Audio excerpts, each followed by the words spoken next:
IT శాఖ మంత్రి Sridhar బాబుపై BRS నేతలు నిరాధార ఆరోపణలు చేస్తున్నారని కాంగ్రెస్ ఎమ్మెల్సీ బల్మూరి వెంకట్, పీసీసీ అధికార ప్రతినిధి డాక్టర్ లింగం యాదవ్ మండిపడ్డారు. పుట్ట మధు రాజకీయ దురుద్దేశంతోనే అసత్యాలను ప్రచారం చేస్తున్నారని ఆగ్రహం వ్యక్తం చేశారు. రాష్ట్రానికి పెట్టుబడులు వచ్చేలా చేసి ఎంతో మంది నిరుద్యోగులకు ఉద్యోగ, ఉపాధి అవకాశాలు కల్పించేలా కృషి చేస్తున్న శ్రీధర్ బాబుపై కుట్రతోనే బీఆర్ఎస్ అసత్యాలను ప్రచారం చేస్తూ ఆనందం పొందుతున్నారని మండిపడ్డారు.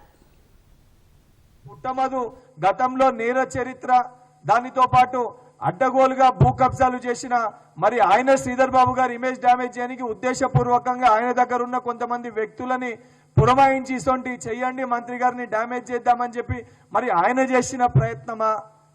చాలా అనుమానాలు ఉన్నాయి దీనిపైన. సెప్టెంబర్ 12 రోజు సైఫాబాద్ పోలీస్ స్టేషన్ వెళ్ళి కేసు పెట్టడం జరిగింది. అంటే జూన్ నెలలో అయిన విషయాన్ని నీకు తెలిసినా కూడా ఉద్దేశపూర్వకంగా అది చెప్పకుండా ప్రజలకి అవాస్తవాల్ని ప్రచారం చేసే ప్రయత్నము పుట్టమధు చేసినట్టు చాలా స్పష్టంగా కనబడుతుంది.